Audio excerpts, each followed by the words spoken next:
All right, in this section of the module, I want to go over leverage trading. We get a ton of questions talking about leverage, getting questions about the risk applications or the benefits or really how to just do it. So I want to explain some fundamental concepts about leverage so that you understand how it's an awesome tool used properly, but how it can be extremely risky and damaging if you don't know how to use it properly. Hopefully by the end of this, you'll have a better grasp on how exactly to handle it with respect and understand how to use it to your advantage. So basically leverage allows you to use less upfront capital and the exchange is willing to put the money up for you. So basically you can trade larger positions, but you don't have to use your own money to do it.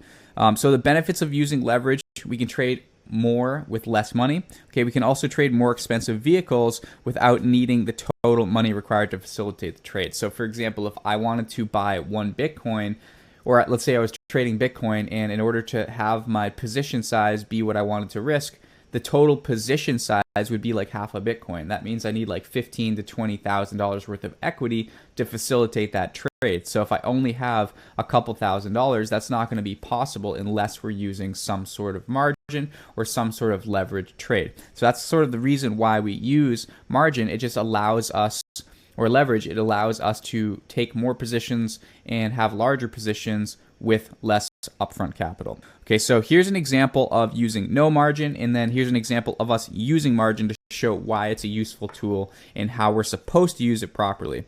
So here, first example, no margin, the account size $500 USD.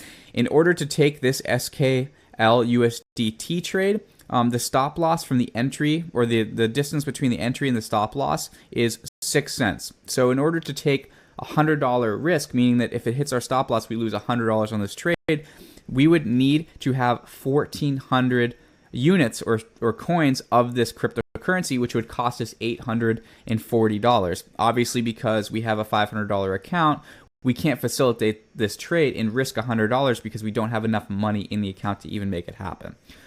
So if we get a margin account and we have 5-to-1 margin, that means now we have $2,500 to work with, but still we can only lose $500, which is our initial amount we've put in. So now if we take the same amount of trade, or the same trade, we're still getting 1,400 shares or units of SKL, but it's only costing us $168. So now we can take even 2-3 more trades and have these trades be way bigger and take more trades, but only have to put up a little bit of money up front. So basically, you deposit $500. If you have 5-to-1 leverage, your exchange is going to give you $2,500 to trade with. Common misunderstanding though, if you use leverage, it is more risky. As long as you're not changing anything about your trading and you're not investing with leverage, it's not going to be any more risk than just doing the same thing that you've always been doing. It's just going to allow you to get into more positions as long as you're keeping the risk a percent off of the cash you actually have on hand in the account,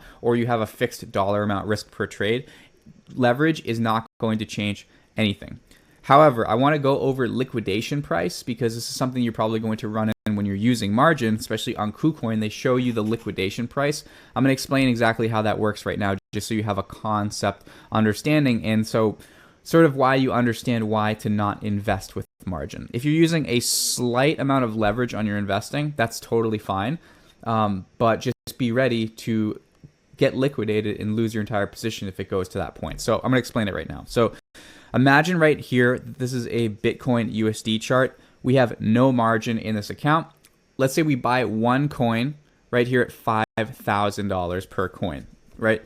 If Bitcoin were to go to zero all the way to the bottom, which is this red portion right here, we're risking $5,000 because we have one coin in cash.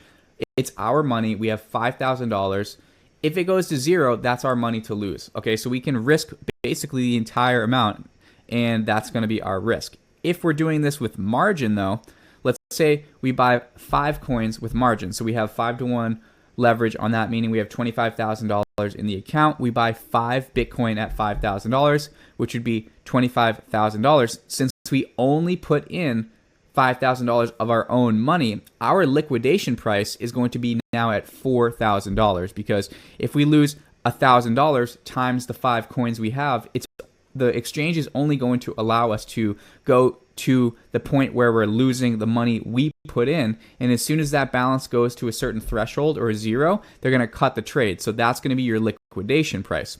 If you do hit past that threshold, it's called a margin call. Some exchanges will have 20%, 30% of your account. As soon as it hits that threshold, they'll margin call you. You have to read the details on that, but you shouldn't be getting anywhere close to getting margin called. If you're doing that, you're doing something wrong. So you have to be extremely careful and just understand that this is why you don't invest with margin. If you were to use, 1 to 1.5 margin, so your liquidation price on Bitcoin would be like $500 in this case, then, if you're willing to take that risk, you can invest and get a little bit more size and have a little bit more upside potential without exposing yourself to actually hitting your liquidation.